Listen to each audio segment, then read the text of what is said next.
all this as a business. Branding.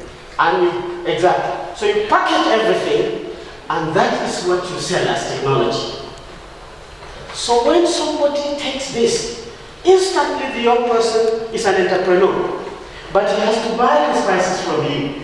So all your production people, the people who are supplying the pepper, the ginger, continues, you keep the standards. Africa doesn't understand this. Africa will learn from academy. We also want to manufacture. You can't. Professor, you're a professor. An entrepreneur is an entrepreneur. And the market is market. The marketer is marketer. The branding specialist, the financing, these are all separate. But we want to do everything because of. And finally, sir, I think there are too many problems in Africa to solve all these things. But two problems which engineers don't work on, and it's because it's complex and difficult, is insecurity and poverty.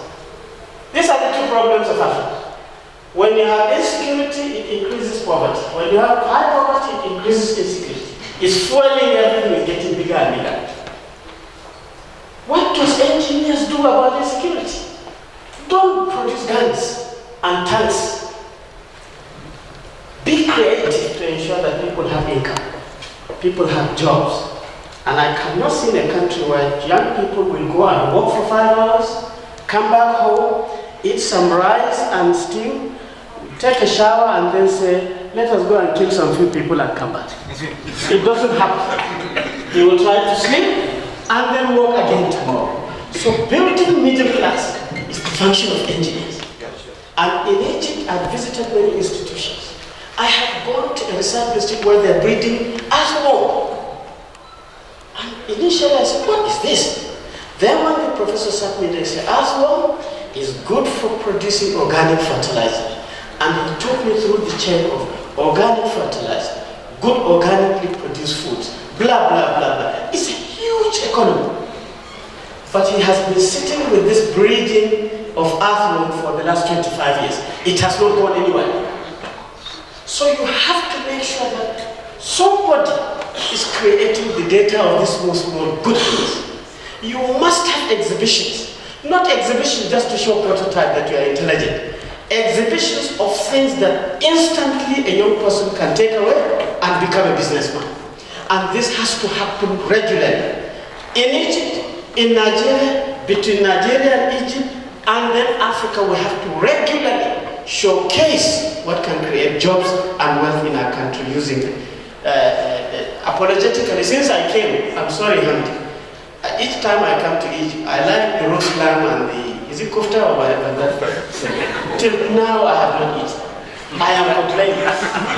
See, on the whole world, I used to tell my wife, this is the very best. Why you take me to restaurant eating spaghetti and so on? I said, where is kofta? So again, this is it. This is the linkage. It's a multi-billion industry. I am now going to buy some, freeze it, put it in a box, take it to Nigeria, and put it in microwave and eat it with my children. This is the commerce in our local things, and it is there for us. Thank you very much.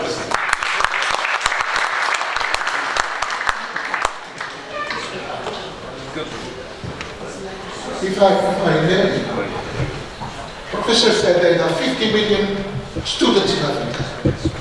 And the professor in this conference said 50 million, they cannot find a job. This is a bad idea. This is a very bad idea we have everywhere. That if you go to university, in your mind, you are looking for somebody to make you work. This is bad. Because this is what we are teaching our students. You're going to work with such company, such company, such company. But we don't tell them, you make your company, you start up. Look at Google, look at Gillette. All these are startups. They were born at universities. Because the students there, they teach them from, their philosophy that they should create something. Everything is good. Like university where I studied at Stanford in California, there's all the universities, I think all the US universities, they have what they call Imaginarium. Imaginarium and financed by the companies. And the students, in their free time, they go to the Imaginarium.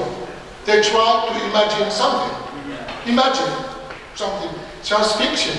And the companies every week, they come, they take the ideas. See? This is not one person can change. This is the whole society. Yeah. This is integration. We should be integrated. This is why it is not just engineering. Because engineering, there are things we know that we know. That's easy. Because we know that we know. Engineers can make equation, models, and find the solution, whatever it is. But there are things we don't know, that we make research. That research and try to make innovation.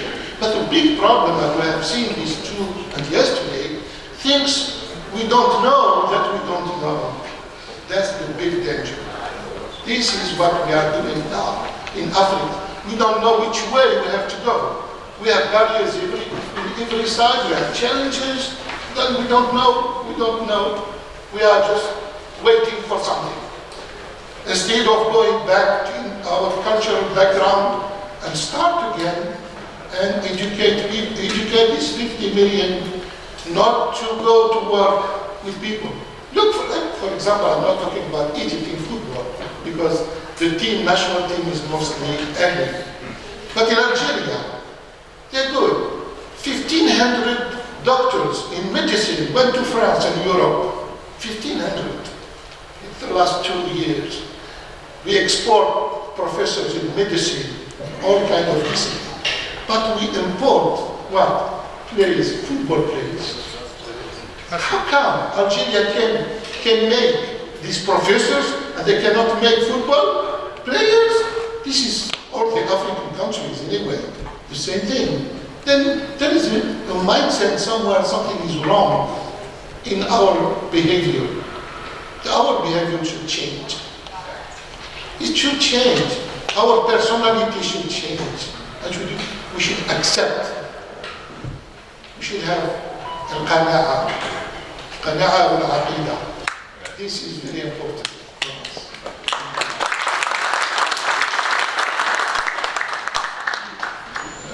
I'm sorry, I know it's too late, but I would like to remind the staff of Abur and just to mention to our guests that 2 years ago we have a workshop here. We talked about the sectors of economy and we define what's called vital economy. And we drawn the change in the workforce in England compared to Egypt, and how in 30 years the workforce in England changed from agriculture and mineral resource activities to the economy of services and knowledge. Therefore, they define the data economy. They talk about information economy. They talk about knowledge economy. And we too, we just mentioned it in our strategy, but we did nothing to achieve it or not to go through it, but they changed the workforce to about 87% of the workforce. That's about 26 million in England are working in the economy sector 3 and 4. That's about the services and knowledge development. Therefore, there is a complete different structure of workforce between our countries and the developed countries. This change, as we plot, started from the SMEs. The people got the right to trade on data, information, knowledge, patent, utilities, design. That's what they are doing, and they did a success. Therefore, we try to point today about the importance of the technology transfer center. That would be the start point. Thank you.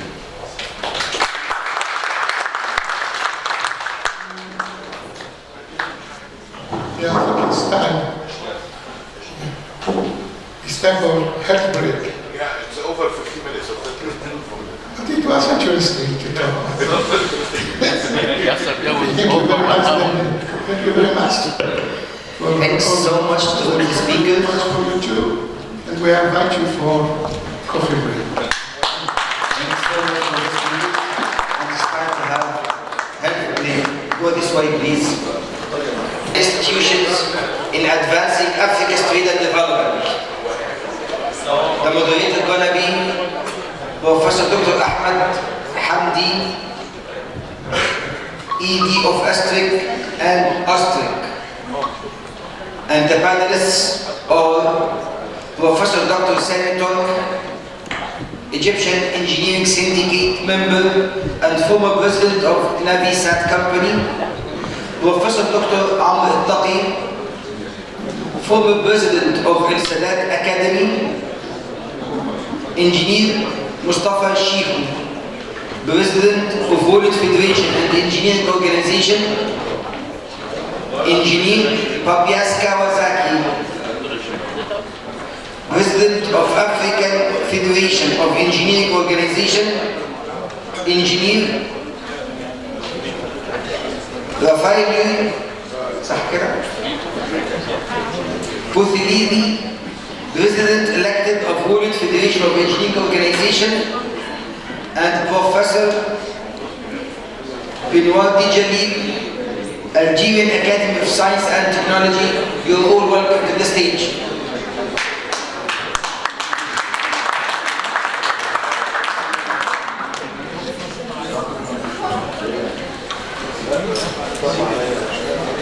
Thank you very much, MC. Thank you for setting the stage and help me to bring the colleagues to this panel. I think everybody among the panelists, you know me very well. My name is Ahmed Hamdi. I'm the Executive Director of the African Scientific Research and Innovation Council and the Executive Director of the African Union Scientific and Technical Research Commission. And really it's my honor to moderate a panel with these all august scientists, brains, minds, and entrepreneurs. I can't explain more about how to operate this panel and the time we took to convince everybody of them to sit with us today. Thank you very much for being with us. Before starting, I recognize something. It's rare to find in engineering. To have all these females, students, professors, doctors, and one who really I'm so proud of our Abur Institute to mobilize all these female scientists to be among us today. Professor Abdullah, really you did a good job for bringing all these females to be around us. Usually we complain about female participation in science and technology and mathematics, but really this is against the complaint. So this is a good job we need to recognize. Thank you. Before starting, if I'm going to introduce each and every panelist, I will not give you the right. I will not give you the right for a preparing. I will not be able to introduce you in a proper way that to match what you are. So I will give everybody 1 minute to introduce himself or herself to the participants, and therefore we will know who is sitting with us today. So there is a mic there. We start with Sama, please. Introduce yourself. Thank you. Thank you very much, and thank you for noticing protocol and ladies first. My name is Fidwe Utilizi. I am an electrical and electronics engineer by profession, and I work in the water utility sector in South Africa. I am the president of the Engineering Council of South Africa and the president-elect of the Federation of African Engineering Organizations. And I'm pleased to see female engineering professionals here today, and I'm happy to be here with you. Thank you. Thank you.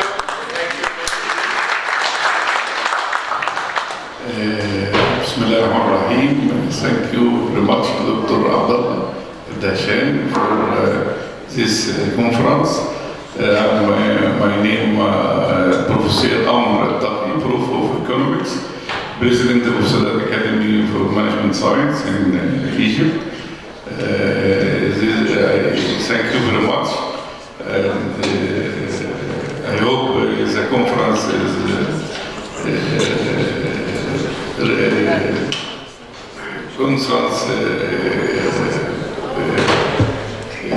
results to good results to solve the problems among African countries. Thank you very much. Thank you, Mr. Abdullah. Engineer Sam Tork, on behalf of Engineer Tariq Nabrawi, Egyptian Syndicate Chairman, because he has a problem to come here right now. And we appreciate this conference to propose our point here. Thank you.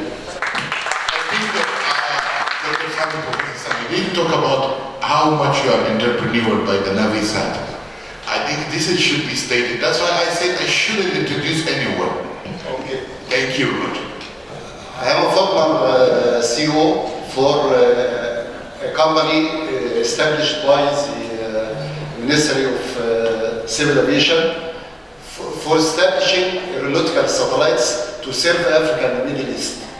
And we work very hard on this company. And after we did frequency coordination, with the assistance of Professor Medhat, we achieved 2 orbital slots. One of them 100% achieved, and the other one is still working with the frequency coordination. After we did a frequency coordination with 122 countries all over the world, and we attended many African Union meeting and navigation and communication with other countries to propose this satellite. And we were working in the right way, but unfortunately, in 2018, this slot has been taken from us for the security of our country, and therefore we close this company, unfortunately. So there is challenges everywhere, and this is one part we need to discuss. Thank you. Yeah, that's the issue now. That's why I said we need to hear. Yeah. Next, please, Professor Jalal. Yes, I am Jalali Ibn Nawar. I am a civil engineer, professor of earthquake engineering and disaster risk management at the University of Science and Technology, Bounedjah in Algeria. And I am a founding member of the Algerian Academy of Science and Technology. Thank you.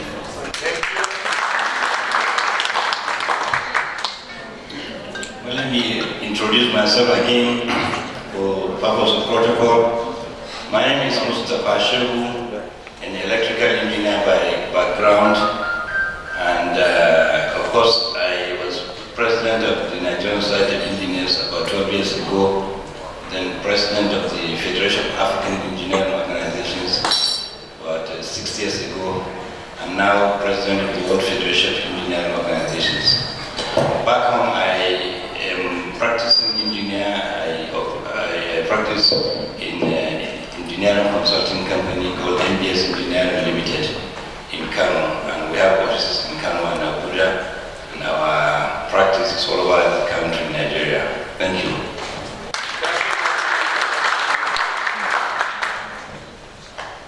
Thank you very much. My name is Akazawadi Papias. I'm the president of the Federation of Africa Engineering Organization, a civil engineer, past president of the Institution of Engineers in Rwanda, and the past chair of the World Federation of Engineering Organization Committee on Anti-Corruption. Thank you.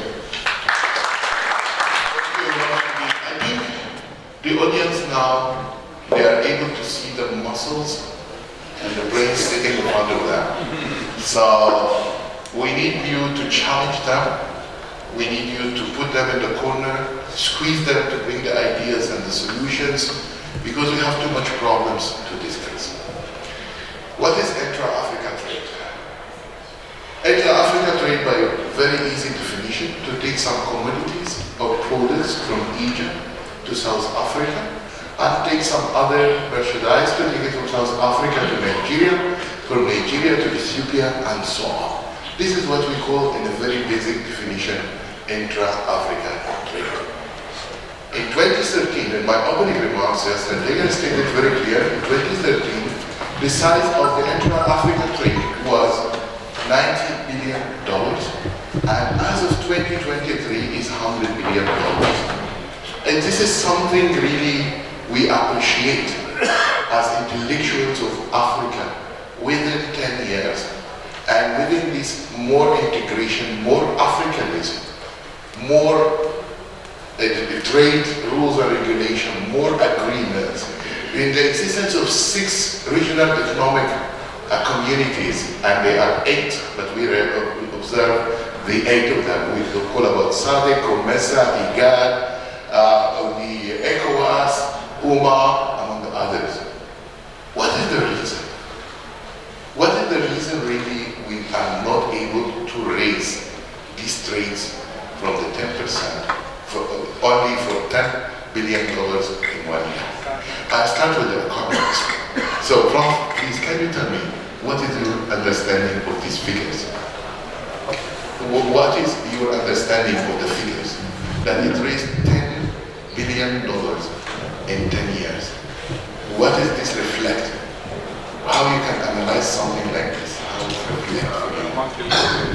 African countries from the intra-Africa trade.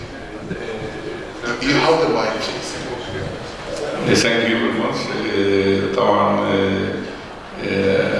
African countries, the WTO organization, World Trade Organization, encourage trade among countries. I hope African more agreement with African countries to encourage trade, to encourage education, to Africa own huge resources. I think if we more agreement, more cooperation with African countries and solve all problems, I think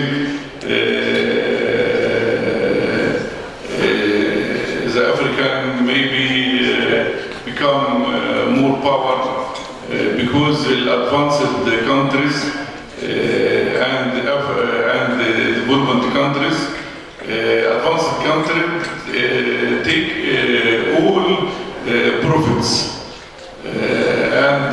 but development country didn't take little profit.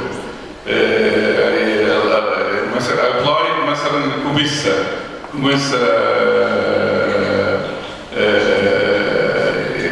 agreement. I think like COMESA more encourage among the countries, more projects apply the agriculture, resources, and make many projects. I hope many cooperation with African countries. Thank you very much. Thank you very much indeed. Thank you. What is your reflection, Engineer Sarah, about this? Thank you very much. I think we're in the right direction as a continent. Accepting the fact that African free trade includes various markets. We've seen even last year, Egypt hosted a fair, an African free trade fair, that included the entertainment environment, the designers, materials, manufacturing. But I did not see ourselves as engineering playing a significant role. And when you look at the operational costs that it takes for African free trade for us to get to that expenditure, it requires engineers. Because engineers are in the prime-facing aspect of infrastructure development. Engineers are the ones, and technologists and technicians, involved in service delivery, involved in solving social problems across the continent, whether it's energy, whether it's water, whether it's healthcare, whether it's agriculture. We need engineers to organize themselves, to collaborate, to partner, in order for that spend to look a bit more realistic. The cost lies with us as professionals in the engineering space. Now, when you look at how we can start organizing ourselves, as engineering professionals, we have engineering regulators. And the engineering regulators' mandate and function is to regulate the engineering profession. It's to protect the engineering profession. It's to guide the engineering profession. And it's to advocate for engineering. So number one, we need to ensure that we have enough engineering professionals to solve our own African problems. Do we have plans in place to increase the number of engineering professionals in the continent? And number two, we need to start working together in ensuring that we standardize and harmonize standards for infrastructure development. We cannot find ourselves struggling to build roads from one country to the other because our standards are not cohesive. So as regulators, we need to assist in harmonizing standards, in ensuring that they are internationally benchmarked, so that we don't question the quality of engineers that come from the continent. You take me to the direction. No, I think the floor whenever I make. There is no democracy, I told you before. So, Professor Jalali, standardization.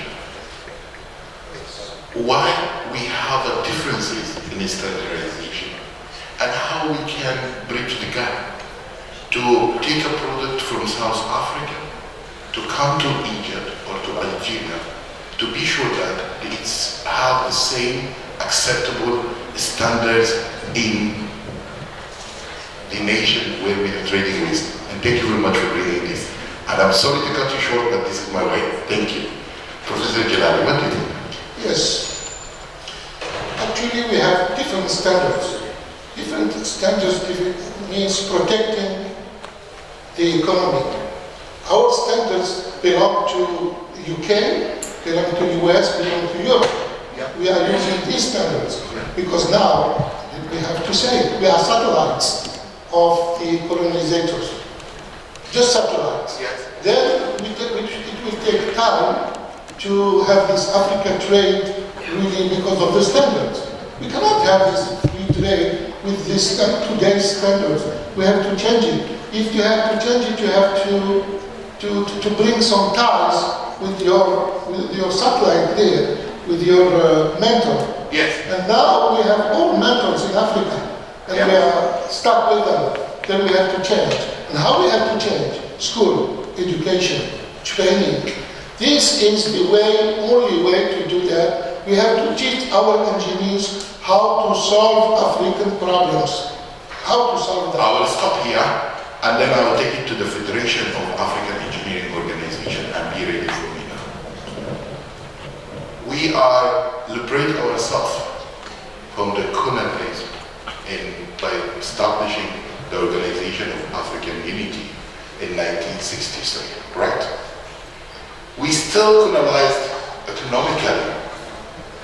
We still being driven by external agenda. I'm borrowing your ideas and just framing them. I'm putting them in a frame. If I'm saying something wrong, you just put the red card for me. So, why do we not have African standards? There is European standards. I can go from, a product can go from Germany to UK, from UK to France, from France to, again, to Germany, among themselves, Spain and others. As a Federation of African Engineering Organization, what we should expect from you? Because the standards is driven by engineering, isn't it? So, sir, clear my heart, please. Thank you very much. One of the things that we must understand as effects of colonization that my colleagues have talked about is disconnect and fragmentation. The intertrade to succeed and engineering to succeed, we must mitigate the fragmentation and the disconnect that is existing among our countries. And this can only be achieved by understanding that there is no size that fits all. We have to customize and align our skills that we have gathered from all parts of the world and define our own as African. And based on the context of the African situation, integrating our values and our cultures, we can build and promote the trust that will build the framework of our operations, engineering, business, and trade, and all others. But without trust, we will not manage. We need to promote values that encourage and build the trust among the different cultural tribes and regions, and then on the basis of the foundation of trust, we apply our knowledge, our engineering skills, our business skills, our entrepreneurship skills to promote the continent for the benefit of our future generation. I'm a bit confused. You're a civil engineer. Civil engineer, we give you a plot of land, you just go, you dig it, you put the foundation, you come out with the columns, the ceilings, you put everything. Very constructive. Civil engineers is different. I'm a civil engineer by education. What you said, this is too much politics. I need you to tell me how many we're going to work on the standardization. We're going to put a committee within the engineering, the syndicates from all over the regions. We're going to work on it to put something can fit for Africa. Am I right or wrong? I think one of the mistakes that engineers have made in the past is to consider that engineering is not connected to politics. And yet, they forget that politics determines everything. I understand that as the Federation of Africa Engineering Organization, we have been crying to be at the table. Because some people say when you are not at the table, you become a menu. And engineering professionals, by biggest number and experience, have been consumed, have been part of the menu other than being at the policy level to formulate. So, I think it's high time that we understand an engineer who can manage complex problems mathematically and technologically. You need to apply your engineering skills into the politics so that you can create smart and play smart politics that is measurable and achievable. Otherwise, we won't manage. Yeah, that's a debate we can debate it very long time. I'm an engineer for a very long time and I'm a politician for the last 20 years of my life, so everybody know that. So, but the question, he didn't answer me, and I will take the question to the World Federation of Engineers. If I need to take a cement from Egypt to Nigeria, I need the cement to be accepted by the Nigerian, standardization authority. If I need the steel from Nigeria, which you have too much steel, I don't know why I'm not processing it, but it's not our discussion here. If I need to take a steel from Nigeria to bring to Egypt, I need to be sure that this standards is talking to the Egyptian standards. Why not to have developed a guideline of standards that should be accepted in the 55 member states of Africa as a starting point for having increasing the intra-Africa trade? Because we are talking about 10 billion in 10 years. What is your expectation, or what is your answer for this? First of all, as an African, as a former president of the Federation of African Engineering Organization, and as the president of the World Federation of Engineering Organization, and finally, as a consultant who suffered because because of the standards in Ghana different from the standards of Nigeria. So when you are designing some projects in Ghana or in Burkina or in Malawi, you need to go through all the dilemma of observing all the differences in the standards for your designs. Please. Thank you very much, moderator. You see, in life, it's normal to have problems. And the earlier we come to terms with the problems we have, the better for us. But if we have problems of diversity in terms of standards, in terms of procedures, in terms of attitude, we can also have the willingness to converge. If there is that willingness, because the divergence is not too much of a divergence in strict sense of it. It's not too much of a civil engineer in Egypt can practice as a civil engineer in Nigeria and vice versa. And of course, because we have not come as a continent, each country has its own standards. Each country has its own standards organization. Like in Nigeria, we have standards organization in Nigeria. I believe we have a similar one in Egypt, similar one in Ethiopia, similar one in South Africa. With the thinking of the fact that if we unite, we shall be stronger. If we have that mindset, then the standard organizations and the engineering regulatory bodies can decide to converge or set up some committees, especially identify some major blocks in Africa, especially those blocks that have a lot of population, a lot of infrastructure, and then get, such organization from maybe in North Africa. Egypt is the biggest country, whether we like it or not. In West Africa, Nigeria is the biggest country, and of course the biggest market. Then in Southern Africa, South Africa is the biggest market. So these standard organizations in these countries and engineering regulatory bodies can decide to come up to agree to set up a committee and look at these standards on individual basis. Where are they common? Where do they differ? And then agree to harmonize. This is what we call harmonization of standards. And it's normal to harmonize whatever you want to do.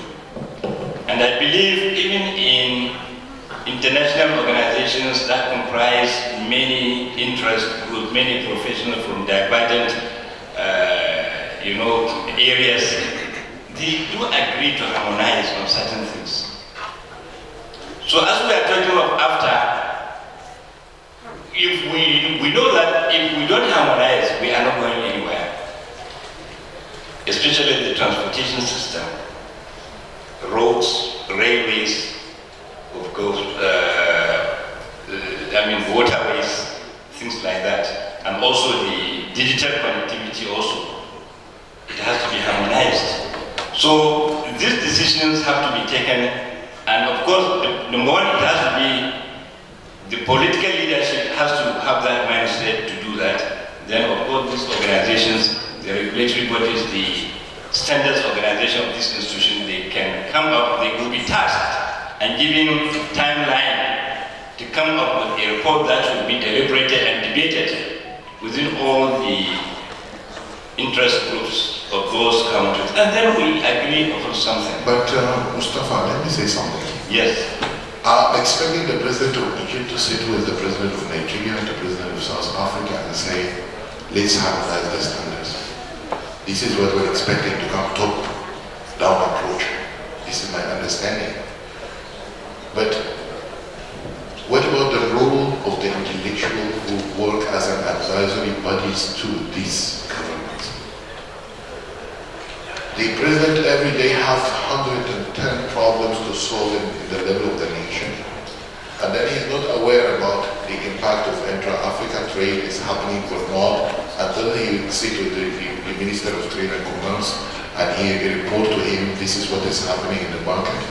I say, alhamdulillah, we got 10 million and 10 billion in 10 years, that's okay, we're growing up. The problem is the role of the syndicates, the role of the federation is to leave this as a white paper, come to the level of putting together a white paper to bring this to the notice of the political leaders. Sarah, do you agree with me or not? I think I'm the one who's rolling the mic. No, it's for you. Do you agree with me or not? Zani, 100%. And I'm hearing you are saying it is time that we become proactive. I'm hearing you saying we cannot be dependable to allow or to give space to politicians because there's a lot more that they are focusing on. I am hearing you saying we must stand up. So I believe we will take that. The Federation of the African Engineering Organizations has signed an MOU with ASO. I think we're in the right direction. I do think as FAIU we will take that up and see how far we can go with formulating such a white paper that has the guidance and the interest of the engineering profession. Because if we do not do that, we will be allowing another profession to set such a white paper on our behalf. And then tomorrow we'll be sitting and talking about the same problems. So I do agree and I do hear where you are. Thank you very much, Andy. Thank you very much. So, the issue of limitation of finance. Mustafa, I'm drawing from your presentation. You did a brilliant presentation when you analyzed the issue of trade. Limitation of finance. I never accept rand, you never accept pound. You will not accept my pound, I will not accept your dinar, naira, the same. You know, whatever the money currency you're talking about, it is not there. We have a kind of a story happened in Western Africa. When we talk about CFA, West Africa CFA, we're talking about Central Africa CFA. And if you take the money from Guinea, which is West Africa CFA, you go to Chad, when they are using Central Africa CFA, you still can give CFA and take another CFA in the market, in the hotels, in everywhere. What we can do to have a kind of currency, and this is driven by France, everybody knowing that. Without France, this will never happen. Yes? So how we can put a system that's acceptable by Africa, building on the ideas of the CFA exchange happening in West Africa and in Central Africa as a currency accepted at least by, can say, 20 member states of the African Union. Am I right? So, since we have economists on the table, we can talk. We give him the mic and say, Prof, what is your opinion about that?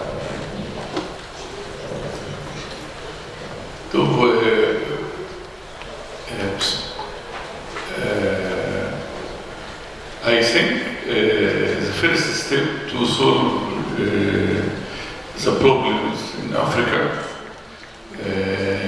more integration among African countries, and like the European Union started in 1947 until now,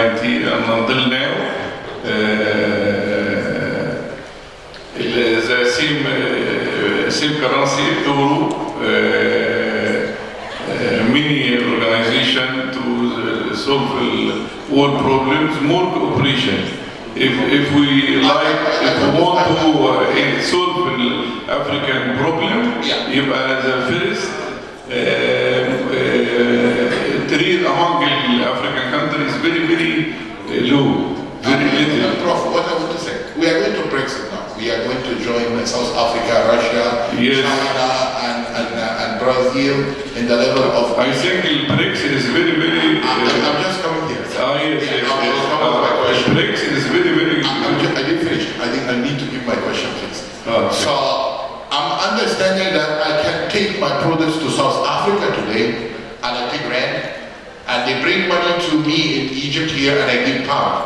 Okay? So, if this is doable, if this is something visible to happen, and if it is visible to happen in the level of the Brexit, it's very visible to happen in the level of the African Union member states. How do you see the trade exchange happening in local currency between the Brexit countries? It's very, very good if BRICS countries use local currency. This will decrease demand of dollar, and I think the dollar is very, very important, and Egypt is very, big problem in Egypt with the currency. So I think if we use a local currency, I think this solve many problems in African country. Thank you, Prof. I think we have many people from economists sitting around here, and usually I need to interact between the panelists and the people participating. Any ideas how we can solve the issue of currency, building on that we can exchange between ourselves using our local currency, or introducing a system like CFA West Africa and CFA Central Africa? Any ideas can come from the floor? You want to say something, Prof? Simply what's happening in the developed countries, and there is many calls for Africa and developing countries. Just go for exchanging the services. That will solve very much the problem of currency. For example, the service in technology development, the service in industry, not necessary to be a whole product, but just a part of it. Okay, if we expand our cooperation on exchange of services, that will solve too much the problem. That's my point of view. Thank you, Paul. Thank you much indeed. Also, one of the ways to solve such a problem is the political will. Also, the more problems we are facing in African countries comes from political alliance here or there. Because also there is a economical condition, so-called like that. Rich countries come to natural resources in African countries which are very rich in these natural resources, and they make it very complicated to make inter-African trades. They are facing it, but they create problems to diminish and to damp this sort of. This is my thinking and my way. And to solve this problem, well, we have to be politically free. This is the only way. For this reason, education is a part of educate the new generation, to let him facing this problem from the beginning. Because natural resources in Africa is a very rich country, but the people are very poor because of this political complications. I need to take the mic. Thank you, Prof. I think I will come to Martin, I see a female doctor. So I'm very lucky. She crossed the barriers. She said, I need to put my voice there. So please, introduce yourself and intervene. Thank you. Thank you for our panelists and the interested presenters. One of the most challenges facing Africa today is the climate change. Africa addressed in Assessment Report 6 for UNFCCC as a vulnerable continent for climate change. But we can solve some other problems if we address our development strategy under the umbrella of climate change adaptation and mitigation strategy. You can mobilize many resources like Green Climate Fund or European Fund under the project for adaptation and mitigation of climate change. And in this state, we can change our challenge due to the climate change in opportunities to mobilize our resources and protect ourselves itself. Because all the world go towards the natural-based system.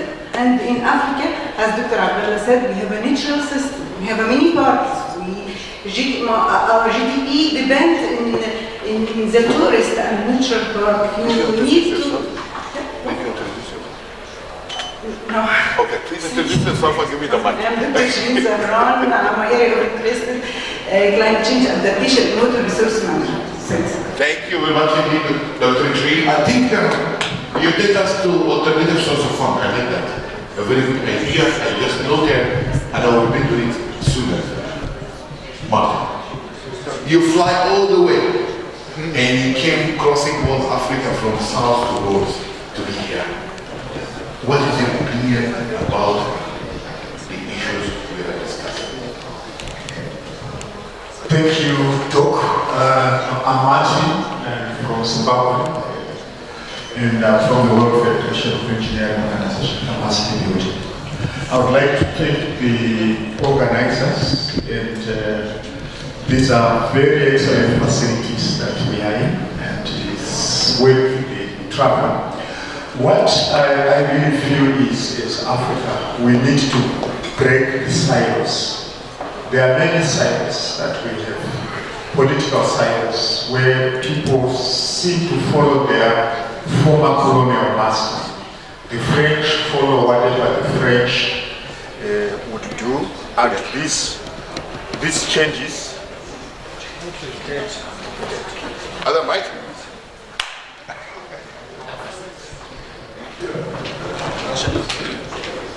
Can I help you? Hello? Yeah, this one is working. So the Anglophones, then also Lusophones, let's break those silos. Then we have the standard silos, which we need to break. These standards were brought, for instance, you cannot be on the same rail from Cape to Cairo. There's the standard gauge, there's the 1 meter gauge, and another gauge. You have some countries, even among themselves, would have 3 standards of the rail length. So we need to break those silos and harmonize and have common standards. And again, I agree with the professor. It's the colonial hangover, it's the mindset that we need to break. But the starting point is for us to have a substantially equivalent education system, whereby we need to start to believe in ourselves as Africans. By Africa, think about local solutions for local problems, indigenous knowledge systems. We are not thinking about it. We go so far away, yet the solution is right in front of us. So I am very grateful to ASRIC for this conference, but it has started a long conversation. This conversation must continue. We believe in practical things, in solutions as engineers. Yes, technology transfer is good, but we need to build that educational, harmonized, substantial equivalent base. So as Africans, we always say, if you want to go fast, go alone. But if you want to go far, let's all go together. Thank you very much. Thank you. Thank you much indeed. I think we talk trade, but the other wing of economic transformation is industry. You find trade and industry and trade. You can trade unless you produce. If not producing, you will not trade anything except commodities. And this is what is happening now in Africa. The problems you mentioned in your presentation, infrastructure, lack of funding, information about the market, all these are similar to those of industry. Yes or no? Yes. Without power, without electricity, without gas, without carbon supplies, you have no production. If you have a production, you need to have a manpower. A manpower needs to be trained. And this takes us back to education. Professor Jalali, you started to talk about education, how to change the mindset of our young engineers, those who are produced in our institutions, like those students inside the room or outside the room, to be accepting, to challenge their ideas and their mindset from being only solving a curriculum questions to try to go to what you call the, I forget the name of it, but we call it Innovation Hub today. Yesterday, in the time you are in the university, it was a dreaming hub or something like that. So please, what we can do for that?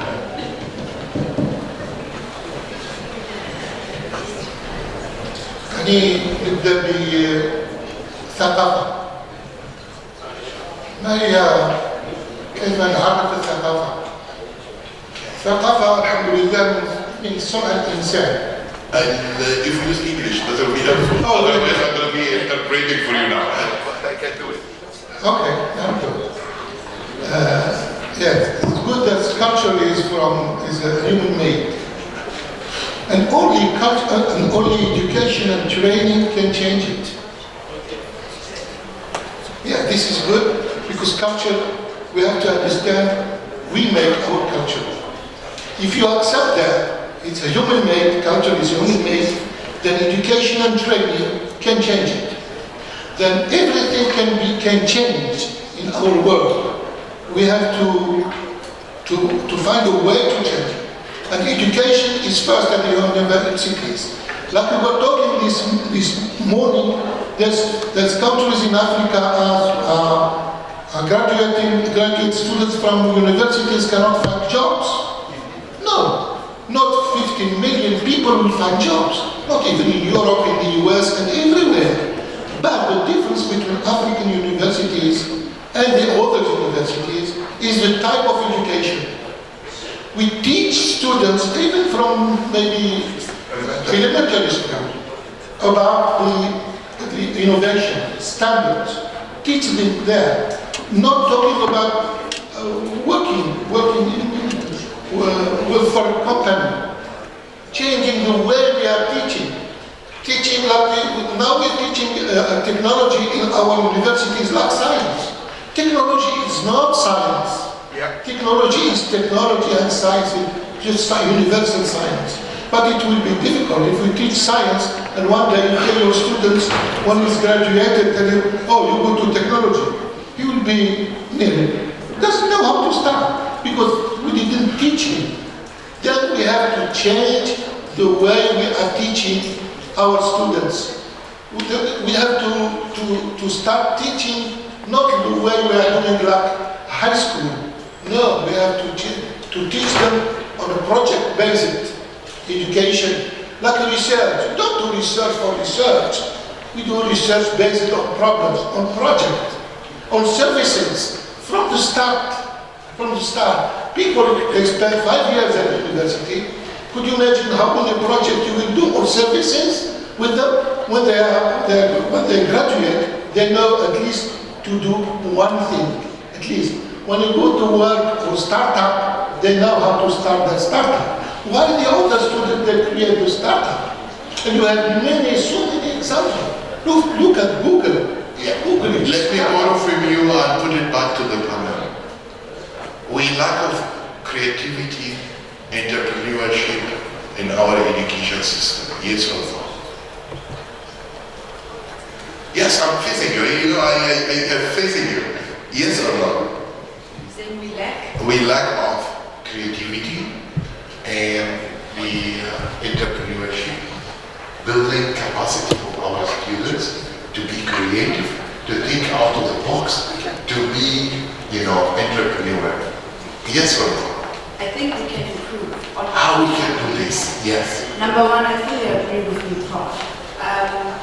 We do need to be a little bit more conscious as engineering professionals, and it starts with the education. So, do engineers solve social problems? The answer is yes.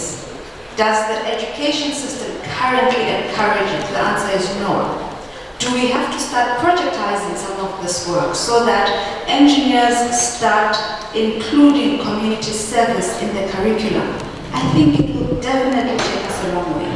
If we start even in the 4th year, projectizing some of this curriculum, engineers going out into the communities, solving practical problems as part of the curriculum, we will certainly go a long way in solving community ills that we are facing. So the answer is, we need to do more. Thank you very much indeed. So let me put it in a way I know it very well. Maybe some of you can agree with me or disagree. That's the democracy we have. Every year, in reputable institutions in the United States and Canada, the students from the first year engineering till they go to the final project, every year they have a project to work on. An assignment given by the professor to build their entrepreneurship. I need you to build something with $10,000 or $5,000 or $2,000. Go build this thing and come back with it. Because this is help them to build the teamwork, the understanding of a problem, solving a problem, identifying the cause road for the problem, the root cause for the problem, helping them to build the scientific thinking and to change this to the product that has a cost and value. So this is they inherited since the time they joined the university. Okay, we talked about, you remember when we are in school, there is something called 5M for industry, man, money, market, method, material, is it? If you have the 5M, you can have a good industrial system. Do we have enough market information that to enable us to train the students and the new engineers to be able to solve this problem? Because engineers is different from any other education. We are not lawyers, we don't have low number and this and that, and no. Engineering is a way of thinking. If you graduated from engineering university and engineering college and you don't know how to think, that's a big problem. Engineers can solve anything in the world. So, since I have an entrepreneur who faces challenges, which everybody fail and succeed again, you know, this is nothing shame. It's to fail, it's a process of success. Because failure itself, it helps you to understand what is the problems, how to mitigate it, how to move forward. What your opinion about this issue where we are discussing now? I would like to start with your first question first before answering this one. Yes, please. Okay, I would like to say we have 3 levels to talk about. I would like to take about the first level, which is the African countries. And I will take Egypt as an example. What is our problem for engineering technology and information? The majority of our industry, more than 90% of this industry, is imported from our side. And unfortunately, we visit a lot of industries area. The R&D is not working. We see a lot of problems in our industry. Therefore, we don't have access to production to export it to other countries. And when we try to export the raw material, we didn't have added value with this raw material. We lose a lot of things either to just export the raw material or to not have excess products to support it. I would like to highlight here the role of the Egyptian engineers, Egyptian Syndicate of Engineers according to the law. The Egyptian Engineers Syndicate has to work to develop and disseminate research and studies in various engineering fields and linking scientific and engineering research to production sites to improve the process and the methods increasing production. To which level this is implemented? This is a good statement, but to which level it's implemented? To Egypt here. Yeah, which level? It's implemented to 80% satisfaction, 70% satisfaction, 50% satisfaction. I have a very good mission statement in my office. I have a very good vision statement. I have a very good objectives. And everybody put it, you know, when you enter any organization in the world, except my opinions here, yes, I don't have anything in the world. When you enter to the organization, you look, we're gonna free the world and we'll make the world bigger. You know, we can do more food and food. You see FAO, the mission of FAO is to feed everybody. Is everybody now is not hungry? Is not everybody starving? So to which level you are satisfied with your syndicate, being a member of board of this syndicate? I agree with you. Till now we did this statement is not working right. But I believe this conference, it will be a good start to have a very good cooperation between the Egyptian Engineers Syndicate and the institutional research and CITO and TICO to enhance. Yeah. So we agree before moving from this point, entrepreneurship, creativity, project-oriented education, this is what we need from engineering, universities and colleges, etc. Prof, you have the floor, sir. Let's say something. Dr. Engineer Mustafa Hadoud. For others. I think that the time now very important for make cooperation between African countries. Why? Now the number of population in Africa about 1.4 billion. The only continent in the world in 2050, the number of population will be about 2.7 or 2.8. So the big problem in African countries that the rate of increase of population every year not less than 2 to 2.5%. So this is the big problems for African countries. The second problem that the trade exchange between African countries is not more than 7% in the total trade for every country. So our aim that we must make bank information about the industries and the agricultural products in every country for other African countries in order to know. Because Europe countries, United States, India, China, Russia, Israel, Iran, Turkey, searching for the market inside African countries. So they are opposing the development in these countries. So I think that the big problem in our cooperation that must be some economic community between African countries in order to know each other. No, for example, Egyptian people here in Egypt, they don't know what is the products in other countries, in African countries. So this is the big problem. In order to increase the exchange, trade exchange between African countries, not less than 20% every year to increase by at least 10%. In order to reach in 2050, the trade market between African countries not less than 50%. So other countries, they don't need this. Why? In order to open the African countries for their products. Especially, as I said, India and China and other countries. So this is the first thing. The second thing is that the education level, about more than 60% of African peoples far from education. This is a big problem. So we must interest to how to increase the rate of education and how to decrease the rate of number of population increase every year in order to solve the problems of the future of Africa. Professor Hedul, thank you very much indeed, sir. Thank you, Your Excellency. Thank you. So, that's tough. We agree about the education things. We are talking about the money, and we talked about, because man, money, market, vessel, materials, yes, we're talking now about money. The issue of, I know the session is very long than you are expecting.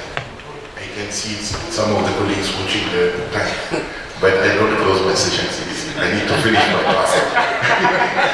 It's a problem who give me the mic, you know. I never nominate myself. I've been nominated for this. So, the thing is now, Dr. Shiri, she said the Green Climate Fund, she said the green initiatives and so on. The carbon market size in Africa, you know, that's why I didn't send any questions before coming to this session, you know, because I don't think about it. They just come and find the flow is taking me. The floor is good to be, because we respond to these people. The climate market, how we can penetrate into the climate market. Egypt has the largest wind farm, if I remember well, in Africa. Yeah? Yeah. Is Egypt benefiting from the carbon market because of these wind farms? Anybody from the Egyptian police have an answer, yes or no? If you don't know, it's a big problem. Yes, problem. What is the question? My question is, there is a wind farm in Zafarana, and there is a wind farm in all the way to the Red Sea. I was in Hurghada, driving to Hurghada 2 days before the conference. I found a wind farm extending beyond the seashore of the Red Sea, Gulf of Suez actually. So, this wind farm is zero carbon, producing electricity with a zero carbon. And there is something called a carbon market, yes? Is there any economical benefit came to Egypt because of this zero carbon emission, which we call it the carbon fund, which we call it the carbon market? If this is not known in this room, there is a big problem. I will put full stop, I will not continue. I don't play politics.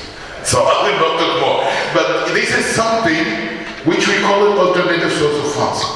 Yes? How engineers transferring their projects from, emission of gases, unfriendly gases, harming the environment. This is what Dr. Shini was asking, it was not me. How we can change this to economic benefits, to have a green engineering. What is the role of green engineering in improving the African industry, to improve the African intertrade, to attract investment from the Green Climate Fund and other funding, other carbon markets? Who can take this question for me? Say. Omar, I'm coming to you. You are playing with your foot, sir.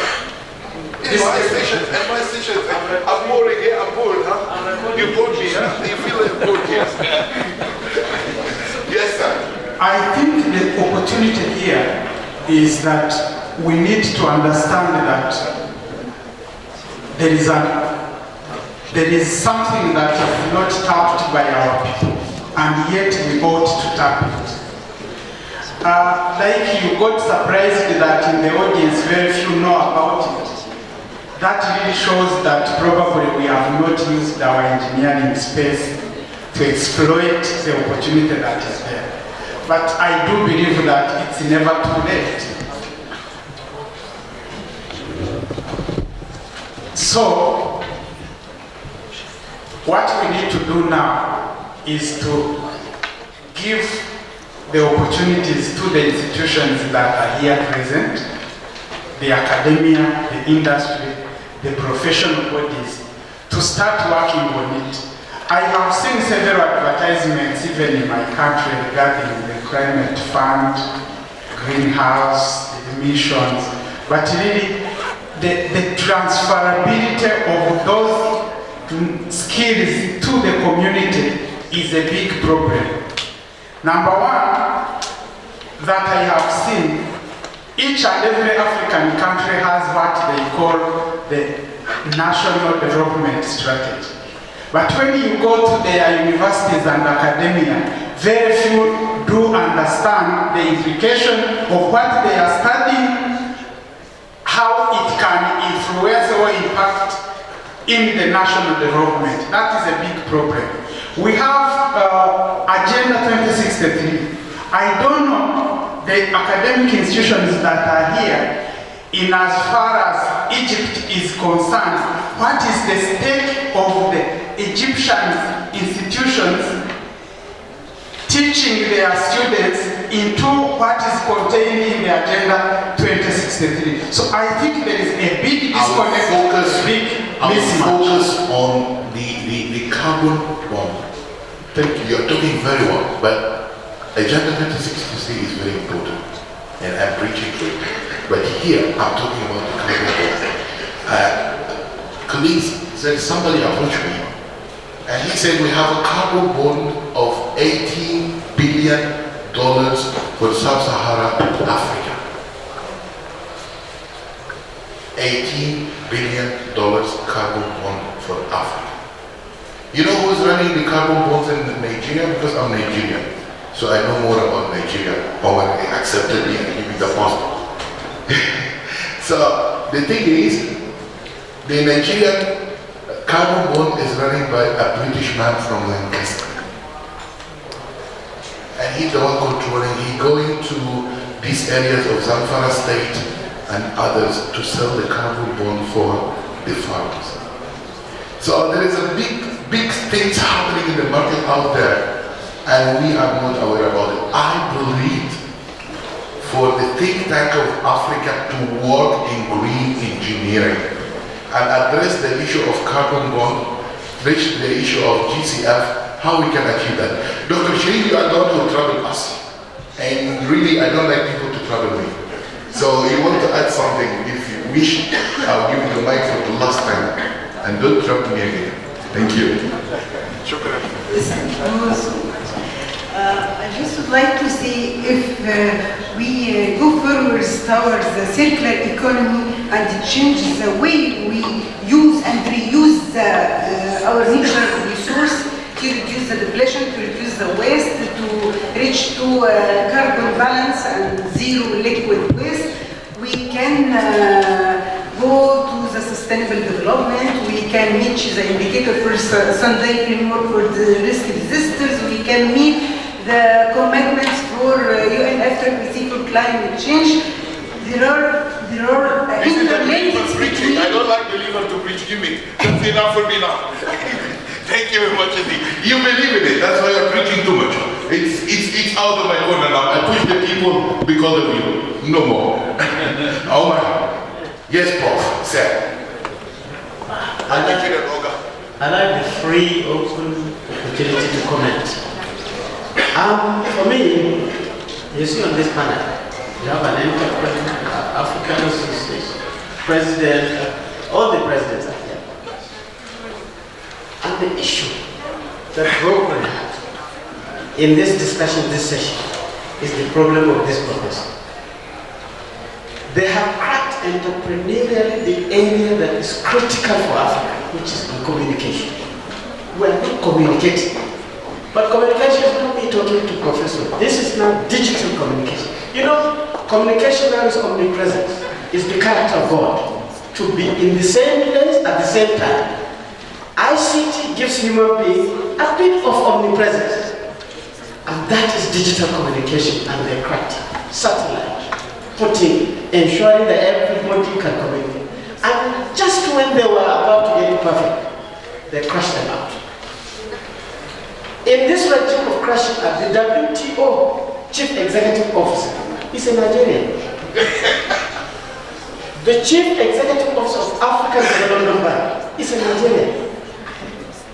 The chief operating officer of Arab Development Bank, Islamic Development Bank, is a Nigerian. So I will change it. It's African.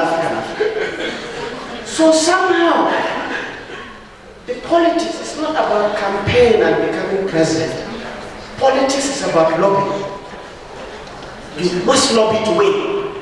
Secondly, Africa actually thinks, we think we have something.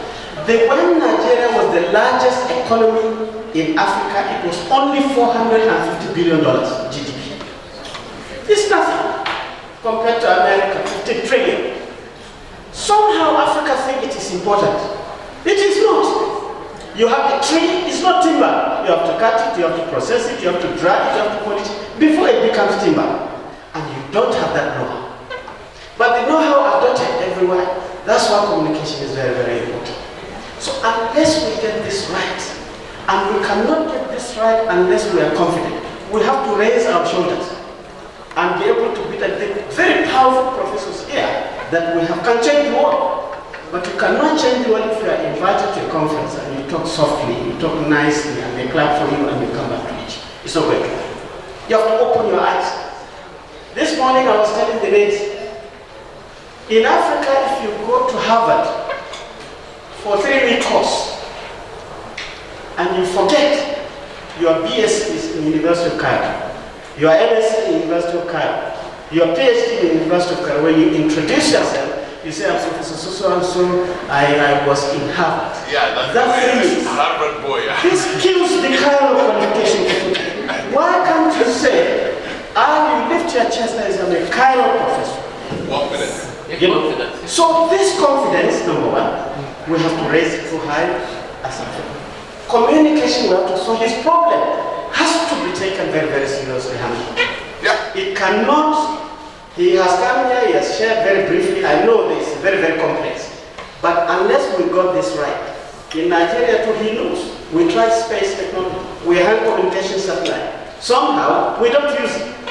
We say it's not good. We prefer to use the Israeli one. Something that is wrong somewhere so that we do not catch the critical element. Having raw materials, solid mineral, gas, is not the issue. Japan has shown us it is about knowledge. Singapore has shown us it is about knowledge. Yeah. And that is where the gap is. So unless we are confident and we get this right, I don't think all this leadership in the association, you will finish your tenure, you go and sleep, another group will come. You have to take it very, very seriously. Yeah? You are my friend. Thank you very much. Thank you, Omar. Bendir is someone when you are with him in the conference, you feel like when he takes the mic, he will put you in the corner because he can speak like brilliant. The way, the behavior, the attitude, the character. Where we can go somewhere. Thank you very much. So, Prof, you have 1 minute. And I need to change the topic to go for something else. No. Because you see, he will shout at me and say, close the session, finish. So I have 10 minutes to close this session. So please. 10 minutes and 1 hour. Just go ahead. That's okay. I want to go back to some comment to Dr. Ibn Wahab. Okay? They talk about we have to take care of education and the way of education. Okay? I agree with you. It is problem. In Egypt or in some other country, African country, the children start now to escape from school. You know why? Employment rate is so high. Parents encourage them to leave the school and to go to work. And that's happening. So please let me know, or let me know the solution for how to convince people, children, parents, and to go back to school. Thank you. Thank you much. I think this is a very legitimate question, very legitimate request. However, it may not be the interest of this conference for the time being. But I'm going to answer you in one word. Very easy. When you have the entry level to school of a nation is going 1 million, you are not expecting 1 million to become engineers, doctors, lawyers, economics, and pilots and officers and this and that. Let me learn now.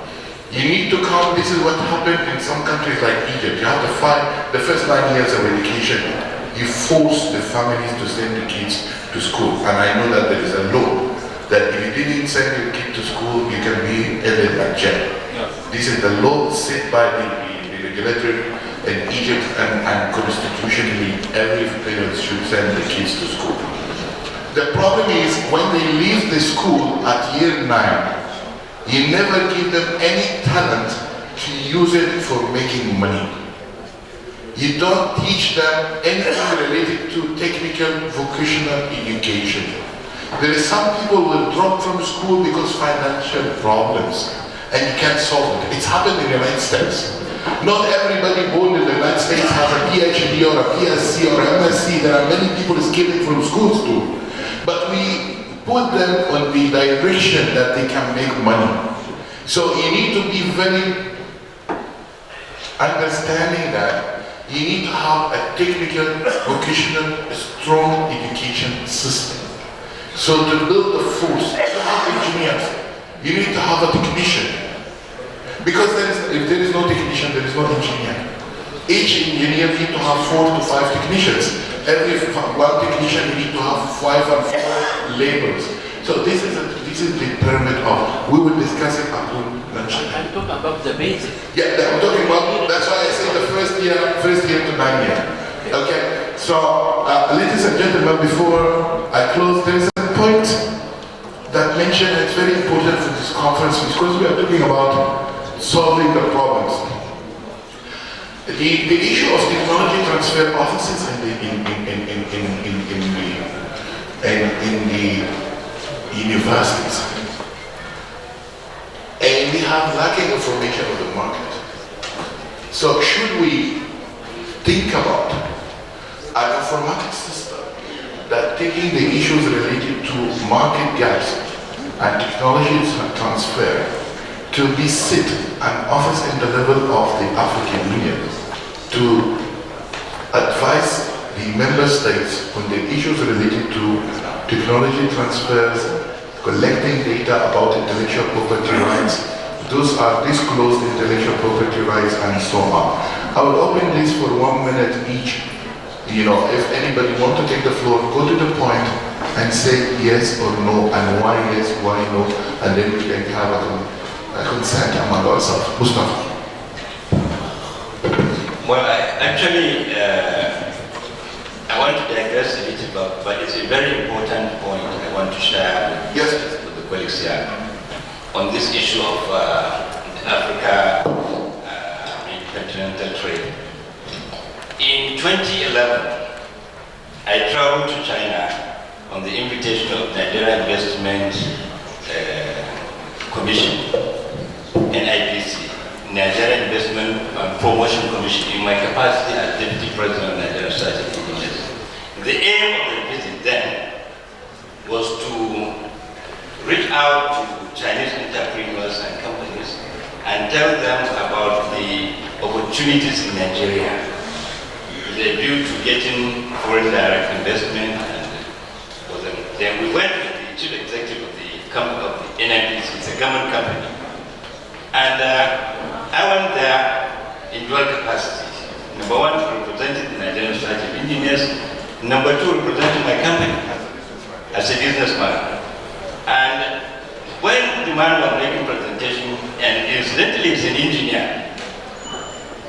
he made a very brilliant presentation of opportunities in Nigeria, and that we have a one-stop shop, that if any investor or entrepreneur or company comes to Nigeria, in one swoop, he can register all the required registrations he can meet in one office.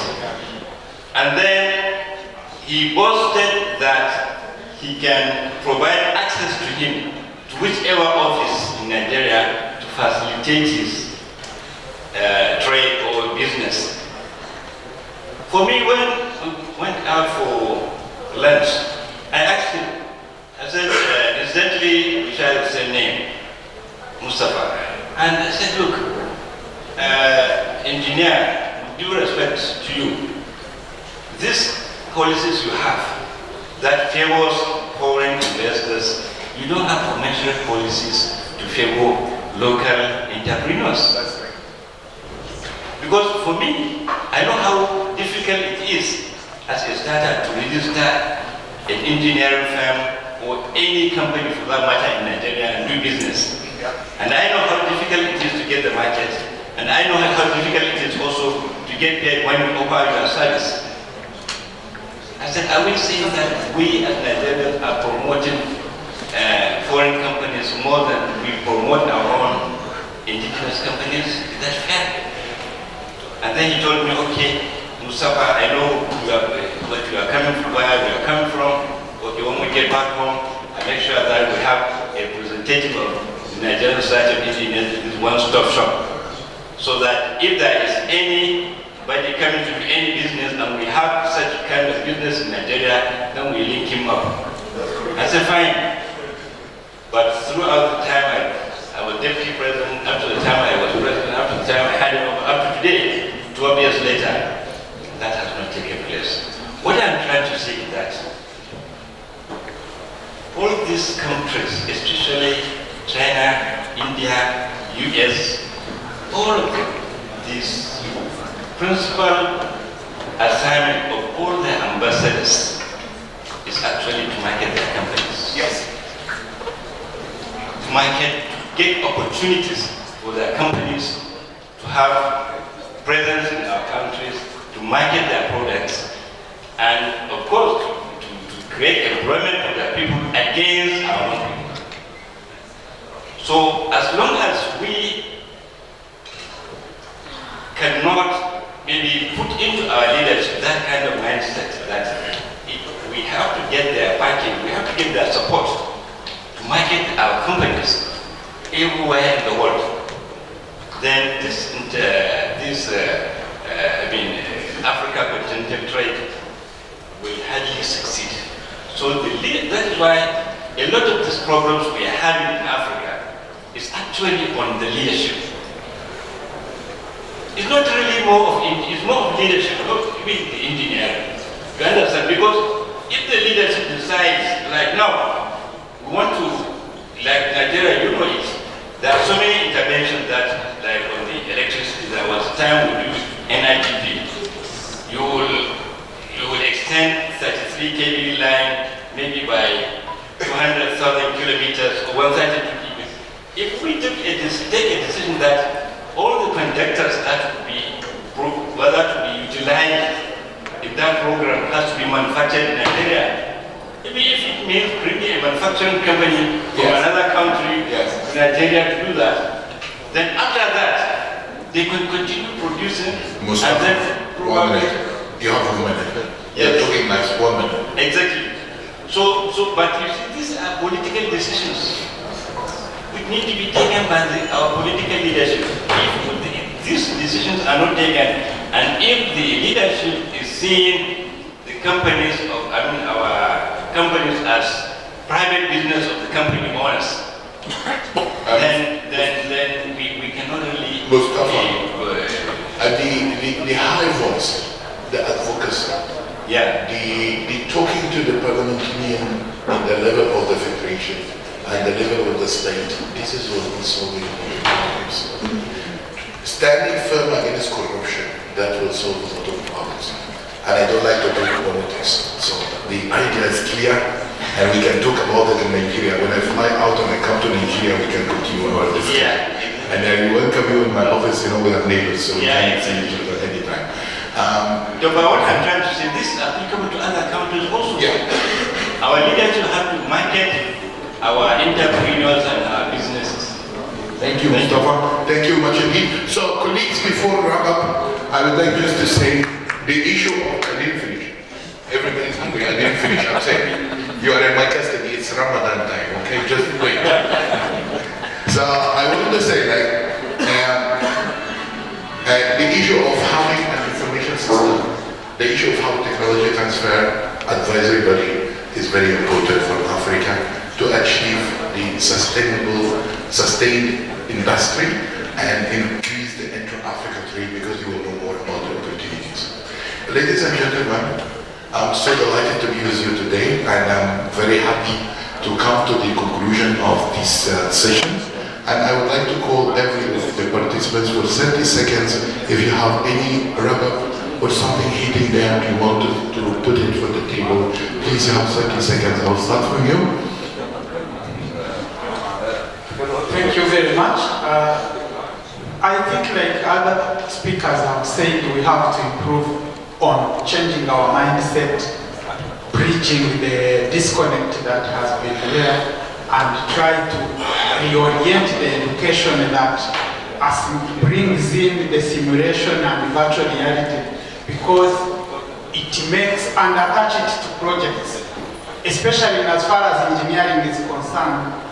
This is what will solve our problems quicker and engage our communities. Thank you. Mustafa? Yeah, well, in wrap-up, I just want to say that as much as we have divergent positions in terms of standards, in terms of procedures, if there is the mindset to converge, we can converge. And the engineering institutions are there, the regulatory bodies are there. We can decide to converge on areas that we are divergent, and on areas that we have in common already we are in common. But the issue of the divergent standards, should not be seen as a bottleneck to what we are trying to pursue. Thank you. Thank you very much indeed, Professor General. Yes, I would like to stay with education, because I believe this innovation and transfer of technology can only be done at the universities.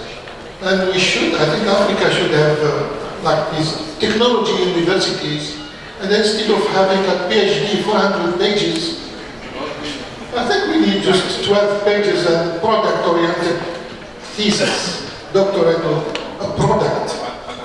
This is the transfer of technology from universities. We help ourselves. Thank you, Prof. Engineer Sarah. I do think that my colleagues have covered broadly what I wanted to say. But for a more practical approach, we need to really take chunks of this elephant one bite at a time. And I think if we can start collaborating and partnering more regionally, start building up a needs analysis regionally, understand what does Egypt need, what does Sudan need, who is in Egypt, the skill set in Egypt, who's in Sudan, skill set in Sudan, what can Sudan solve for Egypt, and vice versa. From there, we start looking at how we can then establish training within the regions to ensure that services can cut across. I do believe that an engineer's register regionally will help us go a long way in starting to tackle African free trade. Once we solve it regionally, we expand it to the whole continent. So I think I'll leave you with those practical words. Thank you. Thank you very much indeed. Professor Ahmed? I think more cooperation among the African countries, I think will increase improvement, apply agriculture projects in industrial projects, increase trade among the African countries. I think more progress in the African economy. Thank you, Professor. Thank you, sir. Professor Sar. For me, I have two recommendations. The first one, internally, for each African country, has to start to enhance their engineering for technology and information cooperation.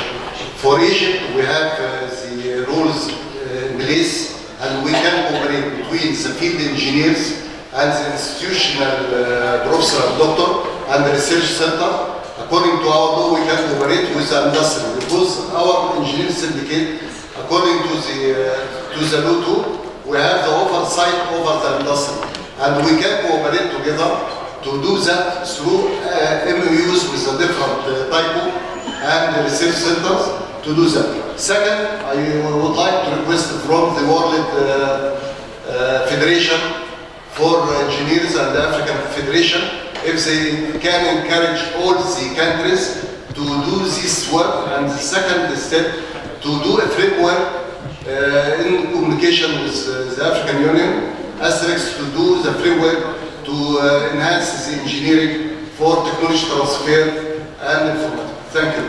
Thank you very much indeed. Thank you. So, ladies and gentlemen, by the comments from the summit, I would like to thank the panelists, and I would like to say to you all, thank you much indeed. شكرا جزيلا.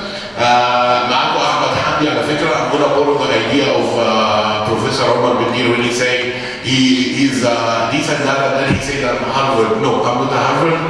I'm graduated from Ain Shams University, Faculty of Engineering in 1991.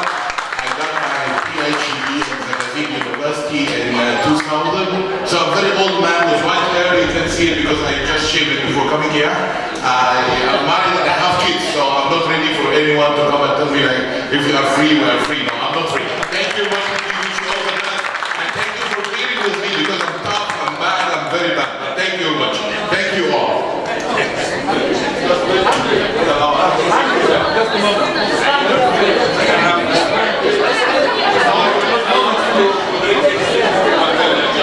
And now,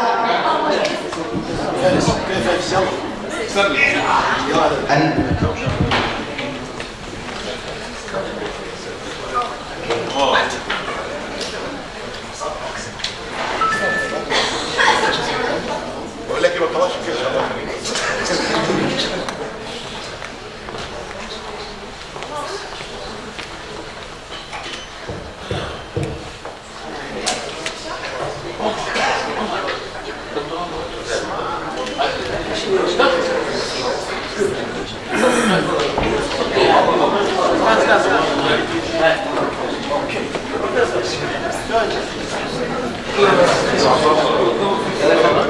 And now we are all honored to have Professor Dr. Abdullah Dahshan to deal with some of the figures attending this conference today.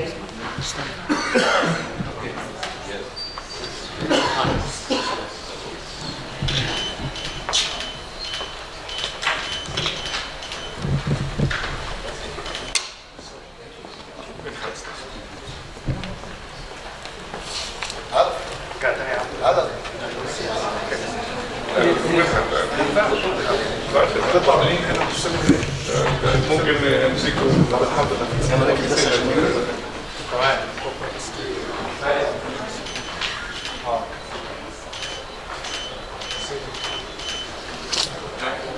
شكرا شكرا.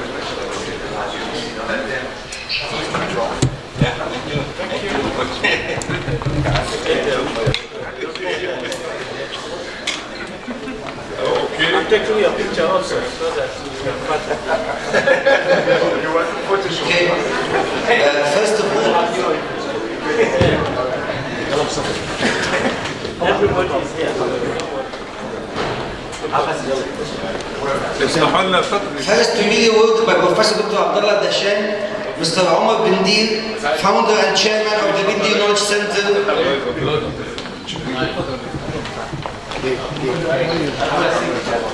Yes, of course. Professor Omar.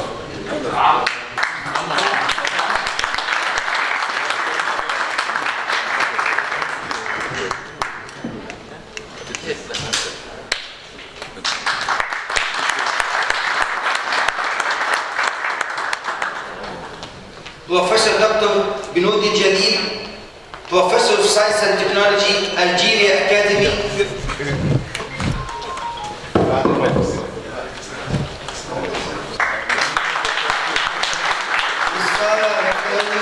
President elected of the World Federation of Engineering Organizations. Oh, yes.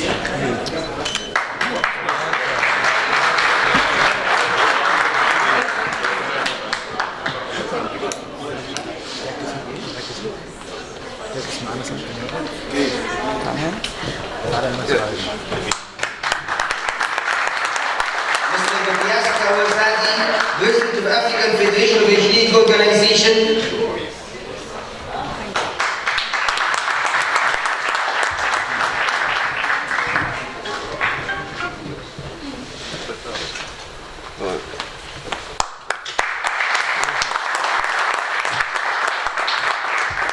Professor Dr. Ahmad Taqi, Professor of Economics and former President of the Sadat Academy.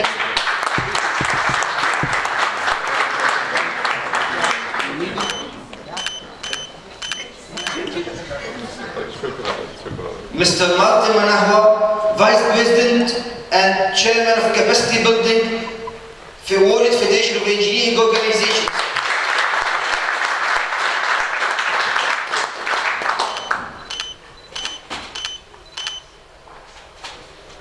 Professor Dr. Samito, representative of Egypt Engineering Syndicate.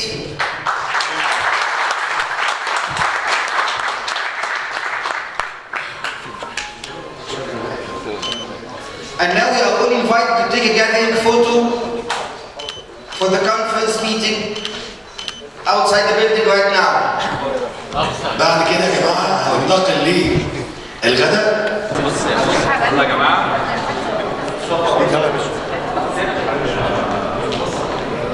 بص على